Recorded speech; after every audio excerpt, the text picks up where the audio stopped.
Shalom Bapak Ibu Saudara yang dikasihi Tuhan. Shalom, puji nama Tuhan. Bapak Ibu Saudara, kita bersyukur pagi hari ini kita dapat berkumpul kembali. Walaupun masih dalam ibadah online, Bapak Ibu Saudara, saya percaya di tempat dimanapun kita berada, Tuhan ada bersama-sama dengan kita, karena Dia Allah yang beserta dengan kita. Mari Bapak Ibu Saudara, saya ajak kita semua pagi hari ini untuk duduk diam di bawah kaki Tuhan, membawa penyembahan kita di hadapan Tuhan, karena Dia Allah yang layak disembah. Oh haleluya Yesus. Kami naikkan sembah kami.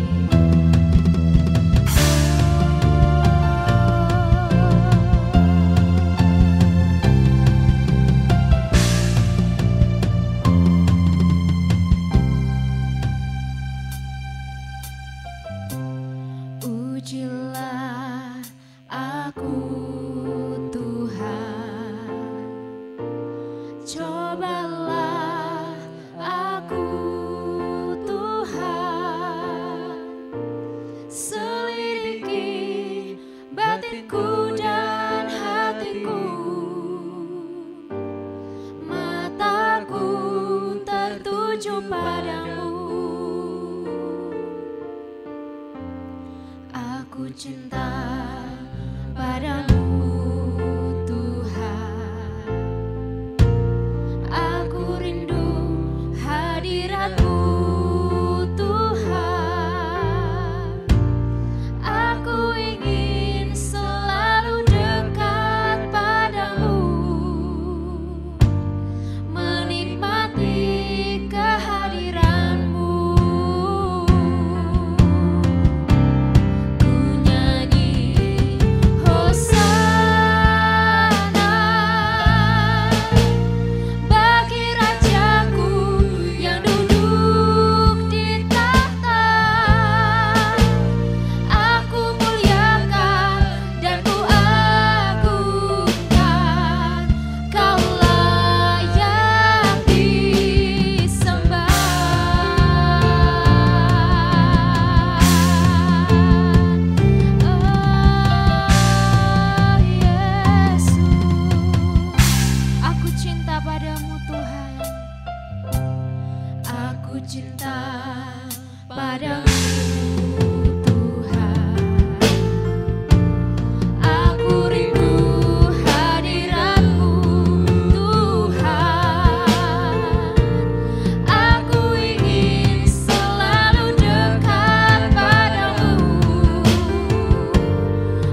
yang bertahta atas setiap puji-pujian kami. Karena Engkau Allah yang hadir di tengah-tengah kami saat pagi hari ini Tuhan. Dan biarlah nama-Mu yang senantiasa ditinggikan dan dimuliakan. Terima kasih Tuhan buat kesempatan pagi hari ini. Betapa besar kasih anugerah-Mu buat setiap kami Tuhan. Kami membawa puji-pujian kami yang terbaik buat Tuhan pagi hari ini. Biarlah Engkau Allah yang berkenan menerima segala puji-pujian kami. Menjadi sesuatu yang menyukakan dan menyenangkan hati-Mu ya Tuhan. Oh Yesus, terima kasih Bapa. Inilah setiap hidup kami. Kami mau bawa menjadi persembahan kehadirat-Mu ya Tuhan. Hanya dalam satu nama Tuhan Yesus Kristus kami siap untuk memuji nama-Mu. Kita katakan bersama-sama haleluya. Amin. Puji nama Tuhan Bapak Ibu Saudara. Kita mau bangkit berdiri bersama Bapak Ibu Saudara. Kita mau puji nama Tuhan. Kita mau naikkan syukur ke hadapannya. Segala puji syukur hanya bagi Tuhan. Amin.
Ibu Saudara, tiba saatnya kita akan mendengarkan firman Tuhan pagi hari ini. Pemazmur berkata, Allah ada di pihakku, aku tidak akan takut. Karena Dia Allah yang senantiasa ada di pihak kita, Allah yang menjadi penolong kita. Oh Yesus Tuhan. Tenang, Yesus penolongku,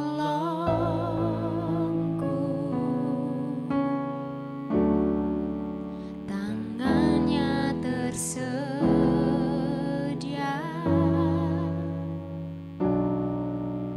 menopang hidupku.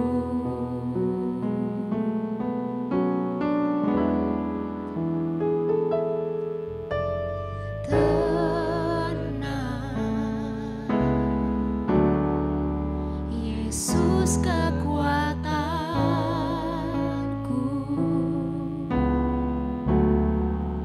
jalan bersama Dia, ku pasti menang.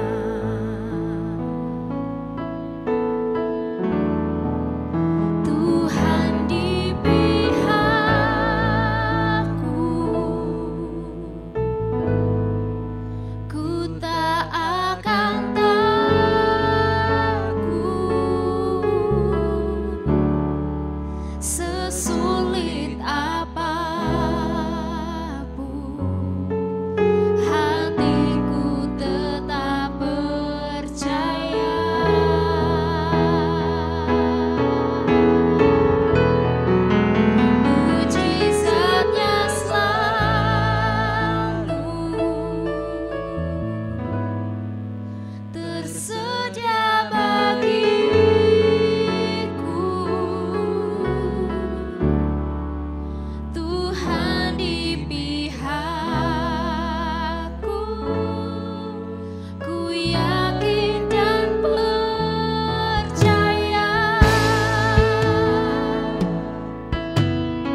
Baik Bapak Ibu yang dikasihi Tuhan, sebelum kita mendengarkan firman Tuhan, mari kita berdoa mohon campur tangan Tuhan, pimpinan Tuhan di dalam pemberitaan firman Tuhan, supaya kita boleh mengerti dan firman Tuhan boleh bertumbuh bahkan berbuah dalam kehidupan kita. Mari kita berdoa. Tuhan Yesus, Gembala kami yang baik, kami mengucap syukur kepadamu buat anugerah dan kasih-Mu yang Engkau sudah nyatakan kepada kami, pemeliharaanmu yang luar biasa, sehingga pagi ini kembali Engkau pertemukan kami dalam persekutuan dengan dikau, walaupun di dalam pemberitaan firman Tuhan melalui online. Dan kami tahu Engkau bersama-sama dengan saudara-saudara kami yang tidak bisa datang beribadah di gedung gereja.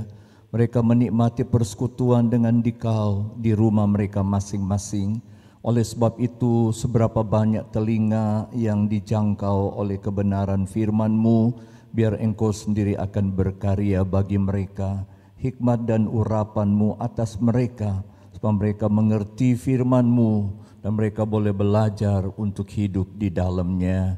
Berfirmanlah ya Tuhan, kami siapkan hati dan kepikiran kami, seluruh keberadaan kami, bahkan Engkau kuasai dengan Roh-Mu yang kudus, supaya kami boleh fokus pada firman-Mu. Terima kasih Bapa, kami siap untuk menerima kebenaran firman-Mu di dalam nama Tuhan Yesus Kristus. Yang siap untuk menerima firman Tuhan kita katakan, amin. Amin. Shalom Bapak Ibu Saudara yang dikasihi Tuhan, selamat pagi. Kita bersyukur karena Tuhan beri kesempatan kembali kepada kita untuk belajar bersama firman Tuhan. Saya yakin dan percaya Bapak Ibu Saudara telah diberkati oleh Tuhan dan memungkinkan pagi ini kita fokus kepada kebenaran firman Tuhan. Saya percaya setiap manusia yang hidup di dalam dunia ini merindukan kehidupannya diberkati oleh Tuhan, rindu supaya dalam perjalanan hidupnya sukses, bahkan di dalam kesehatannya senantiasa diberkati oleh Tuhan, tetap kuat dan sehat. Tetapi mengapa banyak orang tidak merasakan dan mengalami itu di dalam kehidupan mereka? Bahkan sebaliknya mereka hidup dalam kegersangan, dalam kekeringan dan ketandusan di dalam hidup mereka, atau mereka hidup dalam penderitaan, kesukaran dan sengsara. Bukankah mereka sebagai orang yang percaya kepada Tuhan? Kenapa mereka harus mengalami hal yang seperti itu? Mari kita belajar firman Tuhan dengan satu gambaran di dalam Yeremia pasal yang ke-9, ayat yang ke-12 sampai dengan ayat yang ke-16, berkata demikian. Kalau Bapak Ibu Saudara sudah menemukannya, mari saya akan membacakannya dan Bapak Ibu Saudara akan memperhatikan, menyimak dan merenungkannya. Siapakah orang yang begitu bijaksana sehingga ia dapat mengerti hal ini? Orang yang telah menerima firman dari mulut Tuhan, supaya ia dapat memberitahukannya. Apakah sebabnya negeri ini binasa, tandus seperti padang gurun, sampai tidak ada orang yang melintasinya? Berfirmanlah Tuhan, oleh karena mereka meninggalkan Tauratku yang telah kuserahkan kepada mereka, dan oleh karena mereka tidak mendengarkan suaraku dan tidak mengikutinya, melainkan mengikuti kedegilan hatinya dan mengikuti para Baal, seperti yang diajarkan kepada mereka oleh nenek moyang mereka. Sebab itu beginilah firman Tuhan semesta alam, Allah Israel, sesungguhnya aku akan memberi bangsa ini makan ipu dan minum racun. Aku akan menyerahkan mereka ke antara bangsa-bangsa yang tidak dikenal oleh mereka atau oleh nenek moyang mereka, dan aku akan melepas pedang mengejar mereka sampai aku membinasakan mereka. Saya bacakan sekali lagi ayatnya yang ke-12 bagian B. Apakah sebabnya negeri ini binasa, tandus seperti padang gurun, sampai tidak ada orang yang melintasinya? Bapak, Ibu, Saudara yang dikasihi Tuhan, bagian firman Tuhan yang kita baca pada saat ini itu ketika bangsa Israel tidak lagi setia kepada Tuhan di zaman Nabi Yeremia. Mereka lebih cenderung untuk menurut kata hati mereka, lebih cenderung untuk menyimpang daripada jalan-jalan Tuhan. Walaupun seperti yang kita baca tadi, firman Tuhan telah disampaikan, telah diberikan kepada mereka, tetapi mereka tidak menghiraukannya, sehingga mengakibatkan seperti apa yang kita baca tadi. Keadaan negeri itu, bahkan umat Tuhan, kehidupan mereka kering, tandus, gersang, dan tidak ada orang yang melintasi negeri itu. Dalam arti kata, mereka hidup merana karena ulah mereka sendiri. Nah, di dalam pembacaan ini kita akan melihat beberapa hal yang mungkin sama dengan situasi di mana kita hidup pada zaman sekarang ini, khususnya di negeri kita tercinta.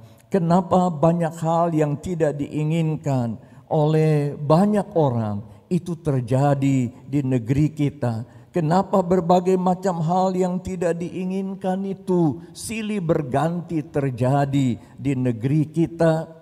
Kenapa rakyat kita, bangsa kita mengalami hal yang seperti itu?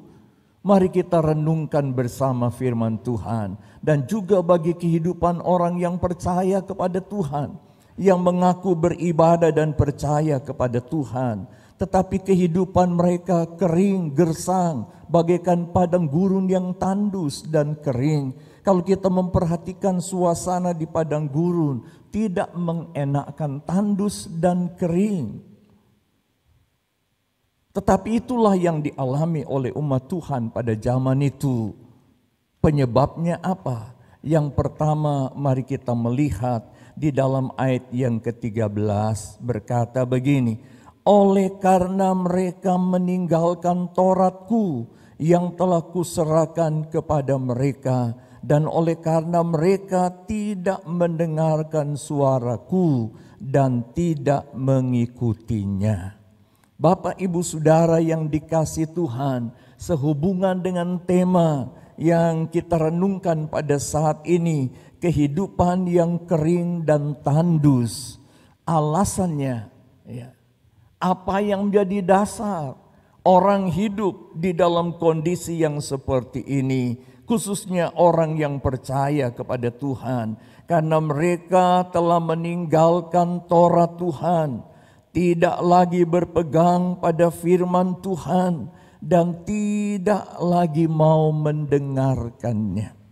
Perhatikan, bangsa Israel, umat Tuhan, bahkan negeri di mana mereka diami, mengalami hal yang sulit, sukar, sengsara, menderita, yang digambarkan bagaikan padang gurun yang tandus dan kering, sunyi sepi, karena umat Tuhan telah meninggalkan firman Tuhan, Taurat Tuhan. Dalam arti kata, mereka tidak lagi mau berpegang kepada kebenaran firman Tuhan. Mereka tidak lagi mau percaya akan firman Tuhan. Mereka tidak lagi mau hidup di dalam firman Tuhan. Mereka tidak lagi mau melakukan firman Tuhan, sehingga mereka mengalami hal yang seperti itu. Dan Tuhan izinkan hal-hal ini terjadi di dalam kehidupan mereka. Bagaimana dengan kita yang hidup di zaman sekarang ini sebagai orang yang percaya kepada Tuhan? Apakah kita akan menjadi seperti umat Tuhan pada zaman Yeremia pada saat itu? Ataukah kita ingin supaya dijauhkan Tuhan dari kehidupan kita hal-hal yang seperti itu? Kita ingin menikmati kehidupan yang damai sejahtera di dalam Tuhan. Bukan seperti yang dialami oleh umat Tuhan pada zaman itu. Kita rindu ada kesukaan, sukacita di dalam hidup kita, kepuasan, kesenangan di dalam Tuhan. Sebagai orang yang percaya kepada Tuhan, menikmati janji-janji Tuhan nyata di dalam kehidupan kita sebagai tebusan darahnya. Apa yang Tuhan katakan dalam firman-Nya itu digenapi dan kita mengalami, kita merasakan dan kita menikmati akan janji Tuhan, akan kuasa firman Tuhan itu di dalam kehidupan kita. Bandingkan Bapak Ibu Saudara, Tuhan mengatakan di dalam Ulangan pasal 28 ayat yang pertama dan yang kedua, dan dilanjutkan dalam ayat 12 sampai dengan ayat yang ke-14, bahwa orang yang mendengarkan firman Tuhan, orang yang memperhatikan firman Tuhan, orang yang melakukan firman Tuhan, tidak meninggalkan firman Tuhan, tidak jauh dari Tuhan, tapi berpegang teguh kepada kebenaran firman Tuhan, akan diberkati oleh Tuhan. Bahkan firman Allah berkata, Tuhan akan membuat mereka naik bukan turun, akan menjadi kepala bukan ekor. Tetapi kenapa bangsa Israel pada saat itu mereka mengalami kehidupan yang sukar dan sulit, tandus dan kering? Karena mereka tidak lagi berpegang pada firman Tuhan. Mereka telah meninggalkan firman Tuhan, kata pembacaan kita tadi di dalam ayatnya yang ke-12. Ini yang Tuhan mau dari hidup kita sebagai tebusan darah Tuhan, supaya kita jangan jadi seperti umat Tuhan pada saat itu yang meninggalkan firman Tuhan, tidak lagi mau jadikan firman Tuhan pegangan penuntun dalam hidup kita di dalam menjalani hidup sebagai orang yang percaya kepada Tuhan. Tentu kita semua rindu hidup kita diberkati oleh Tuhan, hidup kita mengalami sukacita di dalam Tuhan, hidup kita menikmati apa yang Tuhan janjikan dalam firman-Nya dari hari ke hari. Pemazmur berkata bahwa orang yang menerima firman Tuhan dan melakukannya akan dibuat Tuhan berhasil, diberkati oleh Tuhan, hidupnya dipuaskan oleh Tuhan. Mazmur nomor 1 ayatnya yang pertama sampai dengan ayatnya yang ketiga. Orang yang memperhatikan firman Tuhan bahkan dikatakan adalah orang yang berbahagia, karena apa saja yang mereka lakukan dibuat Tuhan berhasil. Kenapa? Karena mereka tidak hidup dalam jalan orang fasik. Mereka tidak meninggalkan Tuhan. Mereka tidak meninggalkan firman Tuhan, tetapi merenungkannya siang dan malam. Dan mereka mengalami janji Tuhan di dalam hidup mereka. Bukankah dalam Yakobus pasal 1 ayat 22 sampai 25 berkata, berbahagialah orang yang mendengar dan melakukan firman Tuhan. Berbahagialah orang yang mendengar dan melakukan firman Tuhan. Ini janji Tuhan bagi setiap orang yang percaya kepada Tuhan. Kalau kita tidak menginginkan hidup kita kering, gersang, tandus, terus berada dalam kesukaran, penderitaan dan sengsara, sekali lagi, jangan kita melepaskan firman Tuhan, jangan kita meninggalkan firman Tuhan, dan kita berpegang teguh kepada firman Tuhan. Jadikan itu pegangan, pedoman, cermin dalam hidup kita, penunjuk jalan, memberikan arah dan tuntunan bagi kita untuk kita dapat menikmati janji-janji Tuhan dan tidak hidup di dalam kekeringan, ketandusan dan kegersangan, penderitaan, sengsara dan kesulitan. Ini yang pertama. Sekali lagi, kenapa umat Tuhan hidup di dalam kekeringan dan ketandusan? karena mereka meninggalkan firman Tuhan. Taurat Tuhan, melupakan Taurat Tuhan, tidak lagi mau berpegang dan percaya kepada kebenaran firman Tuhan. Yang kedua, kita melihat di dalam ayat yang ke-14, selain mereka meninggalkan firman Tuhan, mereka mengikuti kedegilan hatinya dan mengikuti para Baal seperti yang diajarkan kepada mereka oleh nenek moyang mereka. Yang kedua, alasan yang kedua mereka hidup dalam kekeringan dan ketandusan karena mereka memiliki hati yang degil. Hidup di dalam kedegilan hati, keras hati, tegar hati, tidak mau mendengarkan nasihat orang dan perkataan firman Tuhan. Bangsa Israel memiliki hati yang degil, tidak lagi mau menerima akan perkataan Tuhan, tidak lagi mau menerima nasihat orang lain, nasihat firman Tuhan. Padahal hati adalah pusat kehidupan manusia. Kehidupan kita manusia, apa yang kita lakukan, apa yang nampak dari kehidupan kita berasal dari hati. Kalau hati kita lagi sedih, akan nampak jelas pada wajah kita, bahkan segala kegiatan kita akan menjadi tidak bergairah. Muka kita akan pucat, letih, lesu, tidak ada gairah, nampak kesedihan di dalamnya. Tetapi kalau hati kita lagi senang, maka wajah kita akan berseri-seri dan kita akan lincah, kita akan bergairah menjalani kehidupan ini. Karena hati adalah pusat dari kehidupan kita manusia. Firman Allah berkata, jangan kita memiliki hati yang degil, hati yang keras, tegar hati, tidak mau menerima masukan dari yang lain. Tapi mari kita mau jaga hati kita. Karena firman Allah berkata dalam Amsal pasal 4 ayat 23. Jagalah hatimu dari segala yang patut dijaga. Karena dari situlah terpancar kehidupan. Dalam terjemahan yang kita pakai sekarang, peliharalah hatimu dari segala yang patut dipelihara, karena dari situ terpancar kehidupan.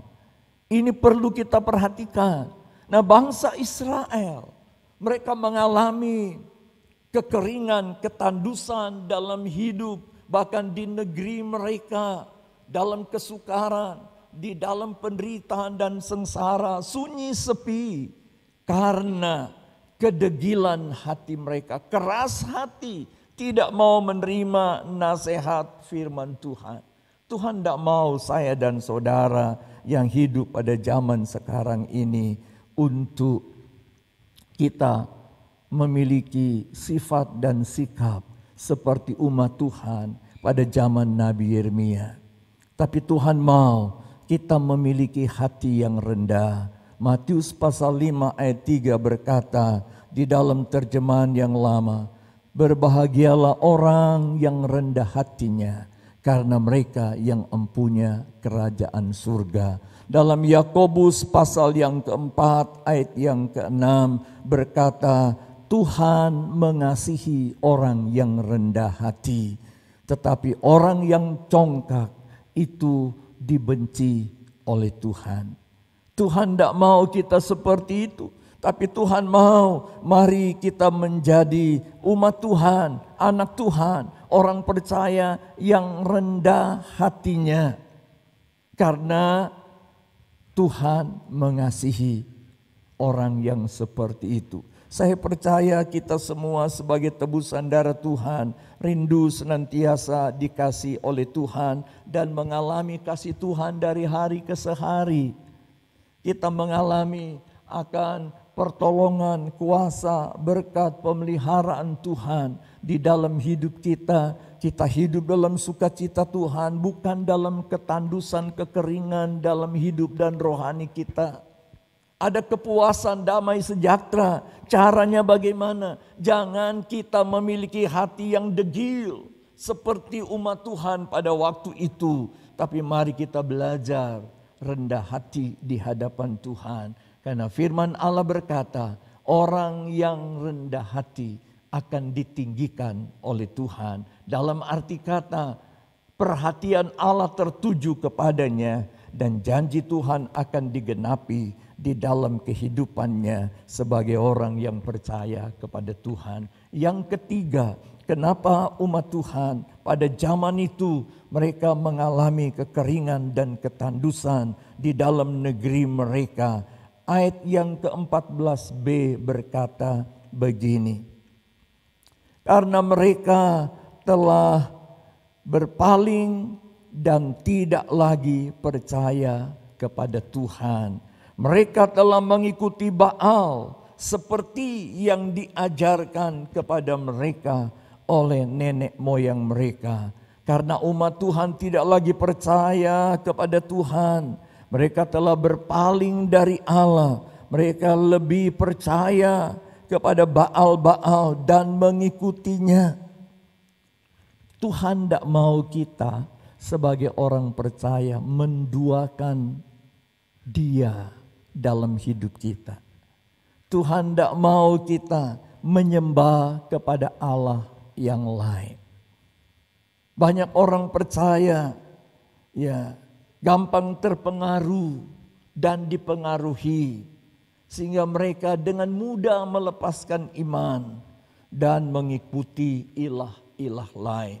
Percaya kepada Allah lain, bukan kepada Allah pencipta langit dan bumi yang kita percayai di dalam Tuhan Yesus Kristus.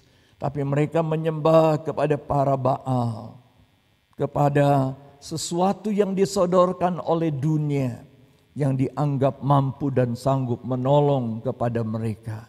Sesungguhnya hanya Dia satu-satunya penolong dan mampu serta sanggup untuk memberikan kesukaan dalam hidup kita.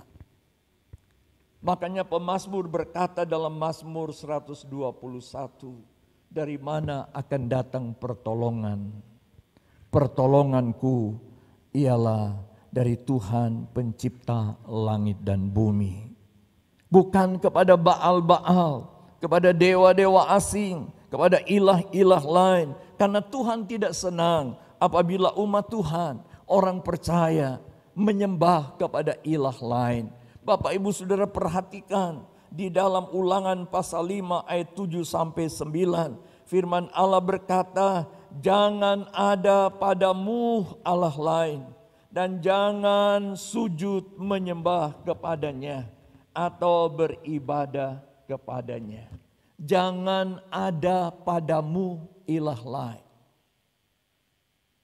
dan sembah sujud kepadanya serta beribadah kepadanya.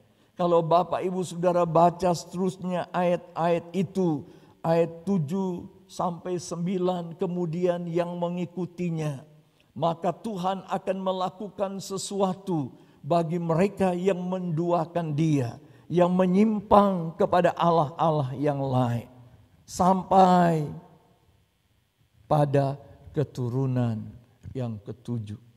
Tentu kita tidak mau mengalami hal seperti itu, tapi kita rindu senantiasa menikmati pertolongan dan kuasa Allah nyata di dalam hidup kita. Kita tidak mengalami ketandusan, kekeringan di dalam pengiringan kita kepada Tuhan, di dalam hidup kita, di dalam segala bidang kehidupan kita. Kita rindu diberkati oleh Tuhan, kita rindu mengalami kuasa Allah, menikmati apa yang Tuhan janjikan di dalam firman-Nya. Bandingkan Bapak Ibu Saudara, orang yang beribadah kepada Baal, yang akibatnya mereka hidup dalam kekeringan dan ketandusan di dalam negeri yang sunyi sepi, dengan yang dikatakan dalam Keluaran 23 ayat yang ke-25. Orang yang beribadah kepada Tuhan, Tuhan akan memberkati di dalam kehidupan mereka. Rotimu dan airmu diberkati Tuhan, bahkan kesehatanmu akan dijamin oleh Tuhan. Segala penyakit dilalukan oleh Tuhan apabila kita percaya dan beribadah sungguh kepada Tuhan. Ini yang Tuhan mau dari hidup kita sebagai tebusan darah Tuhan. Jangan kita jadi seperti umat Tuhan di zaman Nabi Yeremia. Dan saya percaya kita semua rindu supaya hidup kita diberkati oleh Tuhan. Dan kalau kita rindu terhindar dari kehidupan yang kering dan tandus atau kesukaran dan kesengsaraan, ada beberapa hal yang perlu kita perhatikan. Yang pertama adalah jangan degil hati kita, jangan keras hati, jangan tegar hati kita, tidak lagi mau mendengarkan firman Tuhan, nasihat firman Tuhan. Tuhan tidak mau kita seperti itu, tapi mari kita mau jadi anak Tuhan, orang percaya yang dengar-dengaran kepada Tuhan dan firman-Nya dan mau melakukan itu di dalam kehidupannya. Yang kedua, kita harus percaya kepada Tuhan dan firman-Nya. Jangan pernah meninggalkan firman Tuhan, melepaskan firman Tuhan dari hidup kita. Tapi kita mau percaya akan firman Tuhan, bahwa firman Tuhan adalah firman yang berkuasa, adalah kuasa Allah yang dapat mengubah dan memulihkan kehidupan kita sebagai orang yang percaya kepada Tuhan. Dan yang ketiga adalah jangan kita menyembah Allah lain, tetapi tetap beribadah kepada Allah dengan setia. Beribadah kepada Allah yang benar sampai akhir kehidupan kita. Biar renungan firman Tuhan pagi ini akan menjadi perenungan buat kita. Bapak Ibu Saudara yang mungkin saat ini menyadari keberadaannya, kehidupannya bagaikan umat Tuhan pada saat itu, yang mulai tidak percaya firman Tuhan, mulai melupakan firman Tuhan, tidak menganggap lagi firman Tuhan sebagai kuasa Allah dalam hidupnya, dan mulai menyimpang dari jalan-jalan Tuhan, bahkan tidak lagi percaya kepada Allah di dalam Yesus Kristus, dan mulai menggantikannya dengan ilah-ilah lain yang ada dalam dunia ini. Mungkin di antara Bapak Ibu Saudara memiliki kedegilan hati, tidak lagi mau percaya kepada Tuhan, keras hati karena sesuatu yang pernah terjadi dalam hidupmu. Mungkin saudara kecewa dengan Tuhan, kecewa dengan sesama orang percaya. Pagi ini datang kepada Tuhan dan katakan, Tuhan ampuni, dan Tuhan rindu akan memulihkan saudara. Tuhan mampu dan sanggup akan membaharui kehidupanmu, dan Dia akan mengubah kehidupanmu dari kehidupan yang kering tandus dalam kesukaran dan penderitaan, dan Dia akan mengangkat engkau, memuliakan engkau, dan Dia akan memberikan damai sejahtera, sukacita dan kepuasan dalam hidupmu. Bahkan engkau akan menjadi orang berbahagia karena Dia, Tuhan yang kau sembah, hadir dan ada dalam hidupmu dari hari ke hari, bahkan sampai Maranatha. Amin. Tuhan memberkati Bapak Ibu Saudara sekalian. Mari Bapak Ibu, kita akan nyanyikan satu pujian sebelum kita masuk dalam doa. Bagaikan bejana aku dibentuk. Amin. Dengan hati yang terbuka, nyanyikan pujian ini. Amin.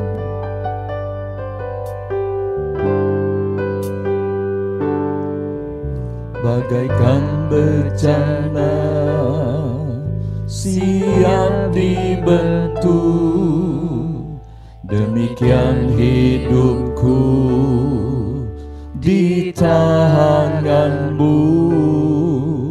dengan urapan kuasa roh-Mu, ku dibaharui selalu. Jadikan ku Allah dalam rumah-Mu, inilah hidupku di tangan-Mu. Bentuklah seluruh kehendak-Mu, pakailah sesuai rencana-Mu. Katakan ku mau seperti-Mu Yesus, disempurnakan selalu di dalam segenap jalanku, memuliakan nama-Mu. Sekali lagi katakan ku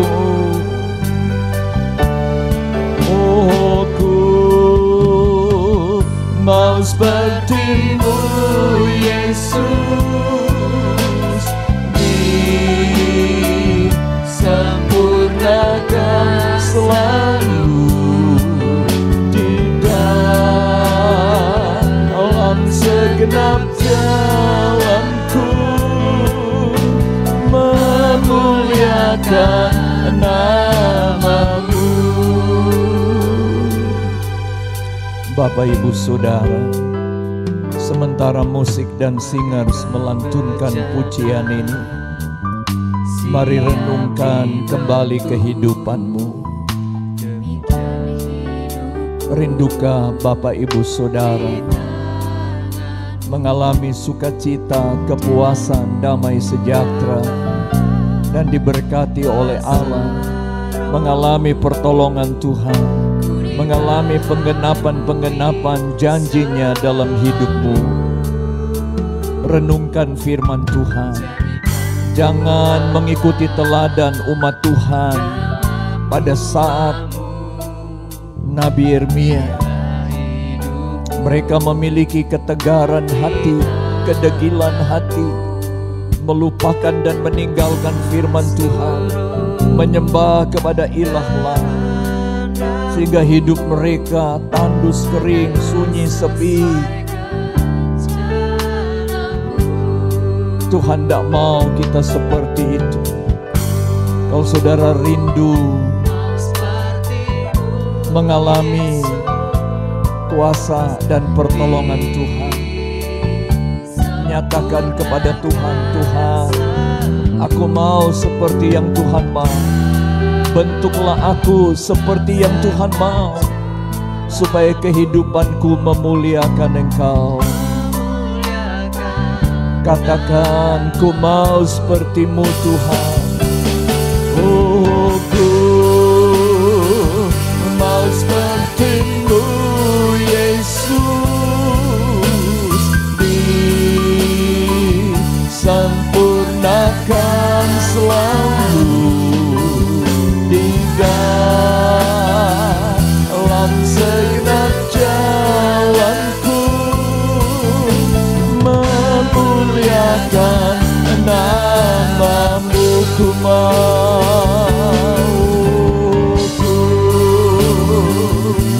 seperti-Mu Yesus, disempurnakan selalu di dalam segenap jalanku, memuliakan nama-Mu dalam segenap jalan, di dalam segenap jalanku, memuliakan nama-Mu dalam segenap, di dalam segenap jalanku,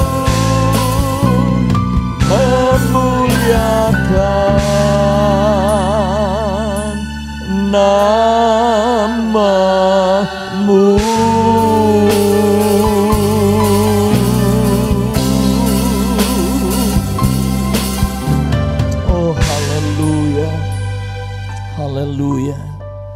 Ini kerinduan kami di hadapan Dikau Tuhan, bahwa dalam segenap perjalanan hidup kami senantiasa boleh memuliakan Engkau. Sebab itu Tuhan, ampuni kami kalau mungkin kami memiliki sikap dan sifat seperti umat-Mu pada zaman Nabi Yeremia.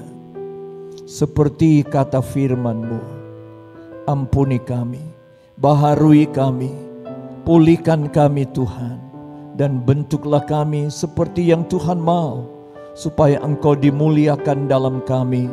Kami boleh berkenan kepadamu, kami menikmati semua janji-Mu, Engkau nyatakan di dalam hidup kami. Kami merasakan dan menikmati akan kuasa firman-Mu di dalam kehidupan kami. Terima kasih Tuhan, Engkau menolong seberapa banyak yang sudah mendengarkan berita firman Tuhan ini. Biar Tuhan memberkati hidup mereka. Tuhan menolong mereka yang punya masalah. Mereka hidup berkemenangan dalam Engkau. Bahkan mereka yang sakit Tuhan jamah, mereka mengalami pemulihan dan kesembuhan dari Tuhan, dan nama Engkau dimuliakan. Jadikan firman-Mu cermin dan pegangan hidup kami dalam pengiringan kami kepadamu, supaya kami tidak melupakan Engkau, kami tidak menukarkan Engkau dengan ilah lain, tapi kami mau tetap percaya kepadamu, dan kami berpegang teguh kepada kebenaran firman-Mu dan melakukannya. Terima kasih Tuhan untuk pimpinan-Mu dalam ibadah kami. Bagi saudara-saudara yang masih beribadah di rumah, Tuhan terus menyertai mereka, dan mereka dalam naungan kasih dan anugerah-Mu. Tuhan memberkati semua yang sudah melayani pekerjaan-Mu pada saat ini. Terima kasih Tuhan. Segala puji, hormat, dan kemuliaan hanya bagi Engkau. Dan kini Bapak Ibu Saudara kita mau terima berkat dari Tuhan. Tuhan memberkati rumah tanggamu. Tuhan memberkati pekerjaan, usaha, mata pencarian, dan pelayananmu. Tuhan memberkati pendidikan, cita-cita, dan masa depan anak cucumu. Tuhan memberkati kesehatan tubuhmu, dan di dalam segala pergumulan hidupmu diberkati oleh Tuhan. Sebab itu terimalah berkat dan anugerah serta kasih dan rahmat daripada Allah Bapa, damai sejahtera, cinta kasih Tuhan Yesus Kristus di dalam persekutuan Roh-Nya yang kudus senantiasa menyertai, memimpin, dan menolong di dalam kehidupanmu dengan terang dan sinar kemuliaan-Nya mulai sekarang ini sampai Maranatha. Tuhan Yesus datang kembali pada kedua kalinya. Haleluya. Yang percaya dan diberkati Tuhan, kita katakan amin. Amin. Puji Tuhan, Tuhan memberkati Bapak Ibu Saudara sekalian.